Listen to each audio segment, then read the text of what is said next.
ஆண்டவரும் இரட்சகருமான இயேசு கிறிஸ்துவின் விலையேற பெற்ற நாமத்திலே உங்களை வாழ்த்துகிறேன். கர்த்தர் உங்களை ஆசீர்வதிப்பார். இன்றைய நாளுக்கான தேவ செய்தி உபாகமம் 8ஆம் அதிகாரத்திலிருந்து ஒரு சில வசனங்களை நாம தியானிக்கிறோம். அநேகருடைய வாழ்க்கையில நல்ல வசதியா இருப்பாங்க, ஆனா சமாதானம் இருக்காது. நல்ல ஐஸ்வர்யமா இருப்பாங்க, அவருடைய எல்லா தேவைகளையும் அவங்க எப்ப நினைக்கிறாங்களோ அப்ப நிறைவேறக்கூடிய ஒரு சூழ்நிலை இருக்கும். அந்த அளவுக்கு வசதிகள் இருக்கும், இருந்தாலும் அவங்களால ஒரு சமாதானமாக ஒரு சந்தோஷமாக இருக்க முடியாது. ஏன் அப்படி இருக்கிறாங்க அப்படிங்கிறத நம்ம கொஞ்சம் பார்க்கலாம். இப்ப நம்ம தெரிஞ்சவங்க, நமக்கு உறவினர்கள், நமக்குள்ள கூட நிறைய பேர் ஆரம்பத்தில் ரொம்ப கஷ்டப்பட்டு இருப்பாங்க. அப்புறம் பார்த்தீங்கன்னா அவங்க நல்ல ஒரு ஸ்தானத்துக்கு வந்துடுவாங்க, நல்ல ஒரு நிலைமைக்கு வந்துடுவாங்க, ஒரு அரசாங்க வேலை கிடைச்சிருக்கும், அவங்க ஒரு வீடு வாங்கியிருப்பாங்க, ஒரு வசதி வாய்ப்புகள் வந்திருக்கும். ஆனால் சமாதானத்தை இழந்து போயிருக்கும், சந்தோஷம் இருக்காது, ஒரே சண்டையாக இருக்கும், ஒரே சச்சரவுகளாக இருக்கும், குடும்பத்துக்கு ஒரே பிரச்சனையாக இருக்கும். இதெல்லாம் நம்ம அன்றாடம் பார்க்கக்கூடிய ஒரு விஷயம். ஏன் அது நடக்குது அப்படின்னா, ஆரம்ப காலத்திலிருந்து இஸ்ரவேல் ஜனங்களுக்குள்ள இருந்து அது நடந்துட்டு வந்துட்டே இருக்கு. ஏன்னா அவங்களும் அப்படிதான், எப்ப பார்த்தாலும் சண்டை சச்சரவு, குடும்பத்துக்குள்ள சண்டை, தேசத்துக்குள்ள சண்டை, ஒரு சமாதானம் இல்லை, இதெல்லாம் இருக்கு. ஏன் இதெல்லாம் வந்தது அப்படின்னு சொல்லி ஆண்டவர் சொல்றாரு பாருங்க. உபாகமம் 8ஆம் அதிகாரத்துல 10வது வசனத்திலிருந்து வாசிச்சு அதற்கான அர்த்தத்தை நான் உங்களுக்கு சொல்றேன். ஆகையால் நீ புசித்து திருப்தி அடைந்திருக்கையில் உன் தேவனாகிய கர்த்தர் உனக்கு கொடுத்த அந்த நல்ல தேசத்துக்காக அவனை ஸ்தோத்தரிக்க கடவுள். சாப்பாடு இல்லை, துணிமணி இல்லை, நம்ம போட்டுக்கிறதுக்கு ஒன்றுமே இல்லை, நம்ம சாப்பிட்றதுக்கு எந்த வசதியும் இல்லை, இப்படியெல்லாம் அடுத்த வேலை சாப்பாட்டுக்கு வழி இல்லை, அப்படியெல்லாம் இருந்த காலத்தில் நம்ம கடவுளை நோக்கி அழுதப்போம். அவர் நமக்கு நல்ல உணவு கொடுத்தார், ஒரு திருப்தியாக சாப்பிடக்கூடிய அளவுக்கு உணவு கொடுத்தார். 3 வேளையும் நம்ம திருப்தியாக சாப்பிடலாம் அப்படிங்கிற அளவுக்கு கர்த்தர் நமக்கு அந்த உணவு கொடுத்தார். நீங்கள் நல்லா சாப்பிடுங்க, திருப்தியாக சாப்பிடுங்க, வயிறு நிறையா சாப்பிடுங்க, மனம் நிறைய அளவுக்கு சாப்பிடுங்க. சாப்பிட்டுட்டு இந்த சாப்பாட்டை உங்களுக்கு கொடுத்தார் பார்த்தீங்களா, அவரு நீங்கள் நினைச்சிருங்க, கர்த்தர்னால தான் இந்த சாப்பாடு எனக்கு கிடைச்சது, நான் எவ்வளோ கஷ்டப்பட்டு இருந்தேன், அப்போ எனக்கு இந்த சாப்பாடு ஆண்டவர் கொடுத்தாரு அப்படின்னு நீங்கள் அவரை நினைச்சுக்கிட்டீங்கன்னா போதும். அடுத்தது சொல்றாரு பாருங்க, நீ உன் தேவனாகிய கர்த்தரை மறவாதபடிக்கு நான் இன்று உனக்கு விதிக்கிற அவருடைய கற்பனைகளையும் நியாயங்களையும் கட்டளைகளையும் கை கொள்ளாமல் போகாதபடி எச்சரிக்கையாய்.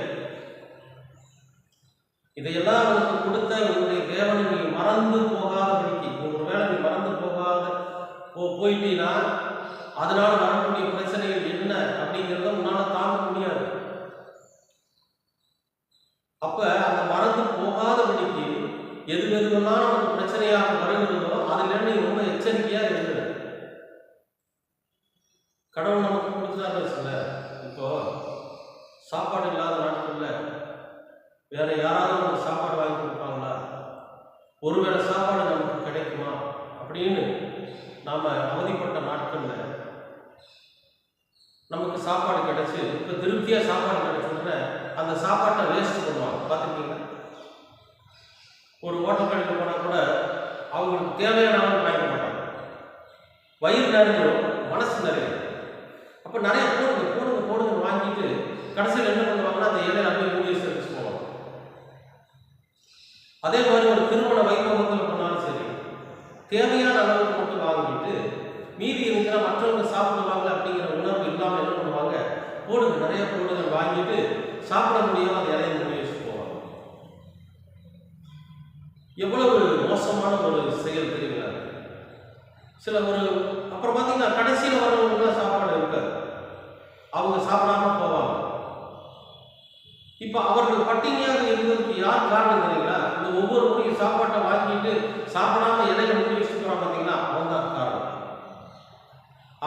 பசியை கர்த்தர் இவனிடத்துல கேட்பார். இது கடவுள் கொடுத்திருக்கிற சாப்பாடு, நமக்கு தான் சாப்பிடணும், நம்மை போல மற்றவர்களும் சாப்பிடணும் அப்படிங்கிற எண்ணம் ஒரு மனிதனுக்குள்ள இருந்துச்சுன்னா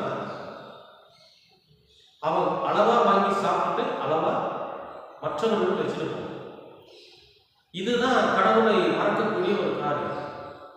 நம்ம இந்த ஆசையும் பார்க்கறதுக்கு நிறைய மட்டன் பிரியாணி வாங்கி வச்சுக்கலாம், சிக்கன் பிரியாணி வாங்கி வச்சுக்கலாம். ஒருவேளை நமக்கு நம்ம முதலே எல்லாத்தையும் வாங்கி வச்சுக்கலாம், எல்லாரும் வாங்கிட்டாங்கன்னா நமக்கு கிடைக்காம போயிட்டா என்ன பண்ணுறதுங்கிற அந்த ஆதங்கத்தில் வாங்கி வச்சுட்டு சாப்பிட முடியாமல் மூடி வைக்கிற பார்த்தீங்களா?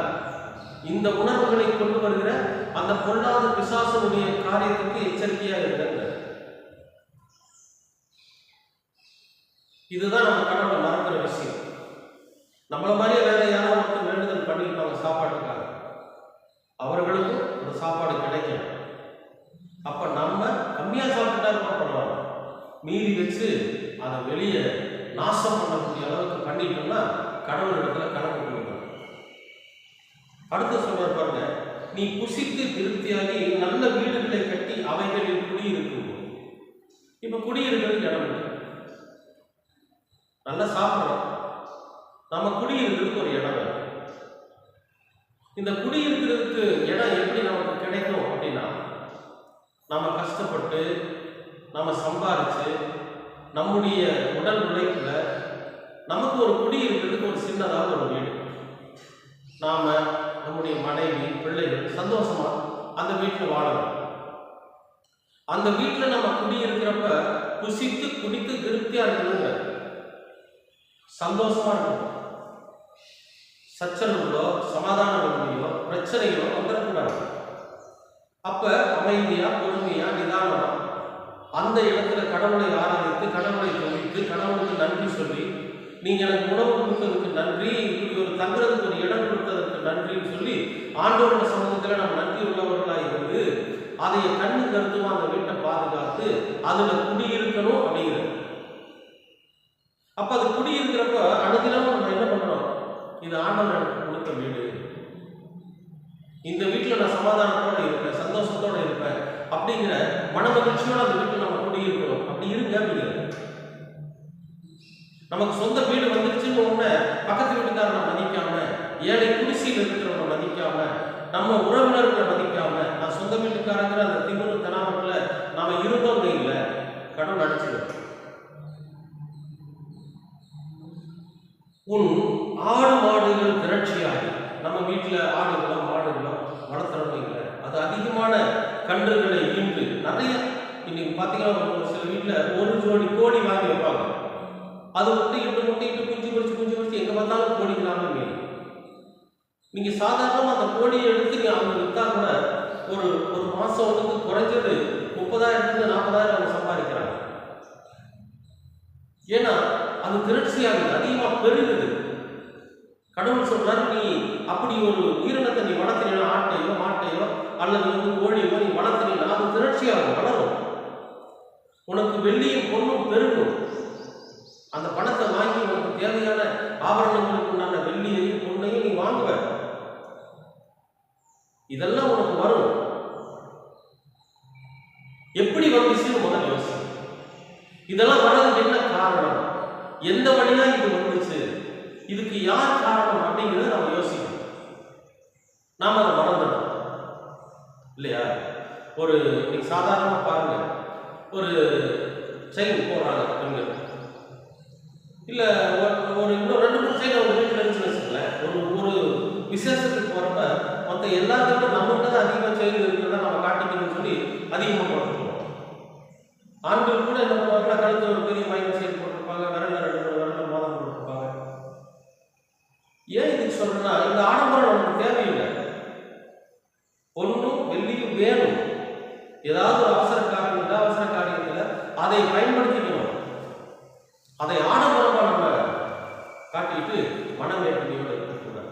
அப்புறம் சொல்றாரு பாருங்க, பொண்ணு வெள்ளி உனக்கு உண்டானவைகள் எல்லாம் வர்த்திக்கும், உன் இருதயம் மனமேற்மை அடையாமலும் உன்னை அடிமைத்தலைவீடாகிய எகிப்திலிருந்து புறப்பட பண்ணினவரும் உன்னுடைய பின்னாட்களில் உனக்கு நன்மை செய்யும் பொருட்டு உன்னை சிறுமைப்படுத்தி உன்னை சோதித்து கொள்ளிவாய் சர்ப்பங்களுக்கும் தேள்களுக்கும் தண்ணீர் இல்லாத வறட்சியமான பயங்கரமான பெரிய வனாந்தர வழியாய் உன்னை அழைத்து வந்தவரும், உனக்காக பாறையான கண்மலையில் இருந்து தண்ணீர் புறப்பட பண்ணினவரும், உன் பிதாக்கள் அறியாத மன்னாவினால் வனாந்தரத்திலே உன்னை போஷித்தவருமான உன் தேவனாகிய கர்த்தரை நீ மறவாதே, மறவாமல் இரு.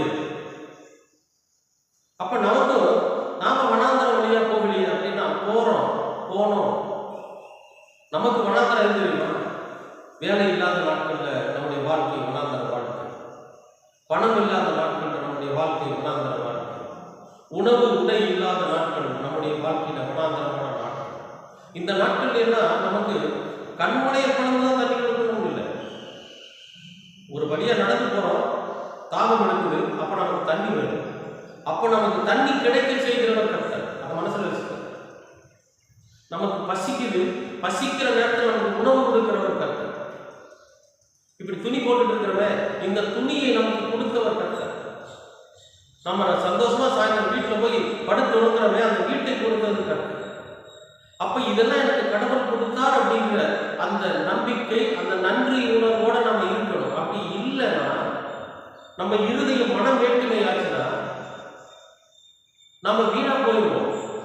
அழிதலுக்கு முன்னானது அகந்தை, விழுதலுக்கு முன்னானது மன வேற்றுமை. வேதம் சொல்றது. பிரியமானவர்கள், இந்த நாள்ல மன வேற்றுமையா இருக்காங்க. இன்னைக்கு நமக்குள்ள இருக்கக்கூடிய நாம பண்ற ஒரு மிகப்பெரிய தப்பே அதுதான். ஏதோ நமக்கு கொஞ்சம் காசு வந்துச்சுன்னு வைங்களேன், உடனே நாம தான் பெரிய பணக்காரனா காட்டிக்கிறோம். உடனே நாம தான் எல்லா விதத்திலையும் உயர்ந்தவங்களா காட்டிக்கிறோம். ஒரு பிரயாணத்துக்கு ஒரு கார் வாங்கணும், தப்பு இல்லை. கார்ல போகக்கூடிய இடத்துக்கு கார்ல போகலாம், டூ வீலர்ல போகக்கூடிய இடத்துக்கு டூ வீலர்ல போகலாம். ஆனா நான் எங்க போனாலும் கார்ல தான் போவேன். எல்லாத்துக்கும் நான் சின்ன வயசு எனக்கு கார் தான் முக்கியம், இந்த கார் எல்லாம் என்னால் இருக்க முடியாது அப்படின்னு சொல்ற பார்த்தீங்களா? அதுதான் மனம் வேணும். எனக்கு தெரிஞ்ச ஒரு உறவினர் ஒருத்தர் வீடு கட்டிட்டார். என்னோட வீடு சின்ன வீடு தான், ஒரு 1800 சதுரடி இடம். அதில் ஒரு 900 சதுரடியில் வீடு கட்டியிருக்கிறோம். இது இடத்து காலி இடமா வச்சுருக்கிறோம். அந்த 900 சதுரடியில் எங்கள் வீட்டில் ஏசி எல்லாம் கிடையாது, ஏசி கிடையாது, அட்டாச் பாத்ரூம் டாய்லெட் கிடையாது, அதெல்லாம் எதுவும் இல்லை. அதையெல்லாம் செப்பரேட் பண்ணி வச்சுருக்கோம். ஏன்னா வீட்டுக்குள்ளே இன்னைக்கு நிறைய பேர் பார்த்தீங்கன்னா பெட்ரூம்குள்ளேயே டாய்லெட் எல்லாம் வச்சுருப்பாங்க அட்டாச். அது நாளாக என்ன ஸ்மெல் வரும், கரப்பாம்பூசிகள் அதிகமாக உள்ள வரும், நிறைய வியாதிகள் வருவதற்கு அது காரணமாகும். ஏன்னா செப்டிக் டேங்க் இருக்கக்கூடிய அந்த ஸ்மெல் அந்த வேஸ்ட் வழியாக வெளியே வரும். இது நிறைய பேருக்கு தெரியல. அப்போ அவங்க என்ன பண்ணுறாங்க, அதனால ரொம்ப ஒரு சுவாசத்தில் அவங்களுக்கு பிரச்சனை வரும். அதனால நான் என்ன பண்ணுறேன்னு கேட்டால், எங்கள் வீட்டில் அட்டாச் கிடையாது, செப்பரேட் பாத்ரூம் டாய்லெட் செப்பரேட்டாக வச்சுருக்கோம். போகணும், அதை டெய்லி சாயந்தரம் வாஷ் பண்ணி விட்டுறணும், வீட்டுக்கு வரும். ஒரு விஷயம், அந்த என்னுடைய உறவினர் என்ன பண்ணாருன்னு கேட்டீங்கன்னா, பெட்ரூம் கட்டினார். அந்த பெட்ரூம்லேயே அட்டாச் பாத்ரூம் டாய்லெட் எல்லாம் முடியும். அப்புறம் ஏசி போட்டார். என்னால் ஏசியெல்லாம் இருக்க முடியாது. யார் வீட்டுக்கு போனாலும் சரி, அவர் யாருடைய வீட்டுக்கு போனாலும் அந்த வீட்டில் வெளியே சரட்டாட்டி கழிவு விடுவார். அந்த அம்மா அப்படியே க்ளவுஸ் ஆகும் அப்படிப்பா. ஏன் அப்படின்னா உப்பசமாக இருக்கு. எங்கள் வீட்டில் ஏசி தான், எந்த நேரமும் ஏசி தான், 24 hours ஏசி தான். ஏசியெல்லாம் என்னால் இருக்க முடியாது. தூசியில படுக்க கீழே விழுக்கிறதுக்கு பாய் இல்லாமல் நம்ம இருந்த காலத்தில் ஆண்டவர்கிட்ட அழுதமே அப்பா அவர் கொடுத்தாரு. அதை நம்ம மறந்துட்டு இன்னைக்கு மற்றவர்களிடத்தில் நம்ம சொல்ற விஷயம் என்னன்னா, ஏசி தான். என் பையன் ஏசி வாங்கி கொடுத்தா மாட்டிட்டேன், ஒரே உப்பசமா சீக்கிரம் போனா அப்படின்பா. அப்புறம் கொஞ்ச நாள் கழிச்சு பார்த்தா அவங்களுக்கு ஒரு வியாதி. என்னடா வியாதினா, ஏசி போட்டா எல்லா ஜன்னலையும் அடைச்சிடும், சுத்தியில ஜன்னல் எந்த காத்தும் வெளியே போகக்கூடாது. போயிட்டாங்க ஏசி குளிர்ச்சி ஆகும். இப்போ என்ன பண்ணிட்டாங்க, அதையெல்லாம் லாக் பண்ணிட்டாங்க.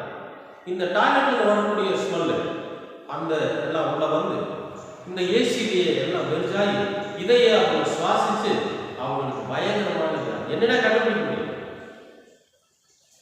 நான் ஏன் சொல்றேன்னா, மன மேட்டிமை.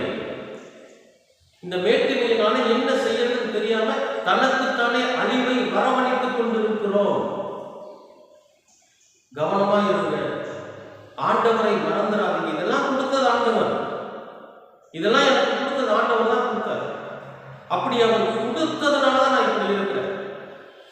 அப்ப கடவுள் மீது பயம் உள்ளவர்களாக நம்ம இருந்தோம்னா, கடவுளை மறக்காம இருந்தோம்னா, அவர் நமக்கு நல்ல ஞானத்தை கொடுப்பாரு.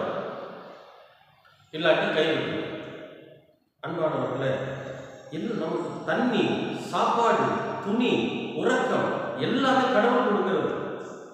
தூக்கம் கடவுள் கொடுக்கிற தூக்கம் எப்படி தெரியுங்களா? நீங்க எங்க படுத்தீங்கன்னாலும் தூங்குவீங்க.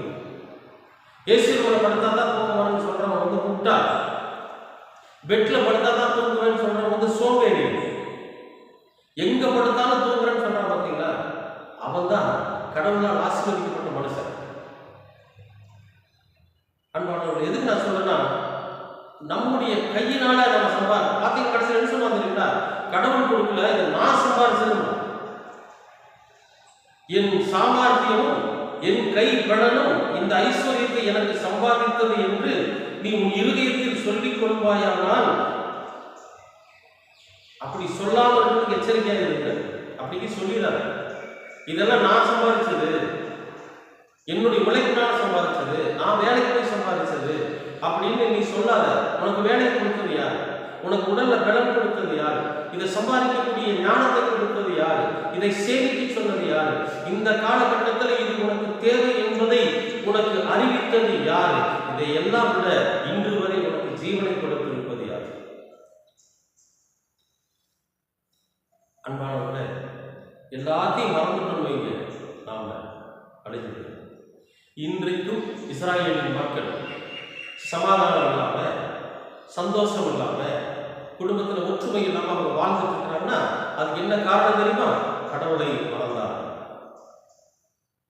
சங்கீதம் என்பது சொல்றாரு, இவர்கள் நற்கணிதரும் திராட்சையாய் மாறுவார்கள் என்று எகிப்திலிருந்து திராட்சை செடியை கொண்டு வந்து காணாவில்லை நட்டு.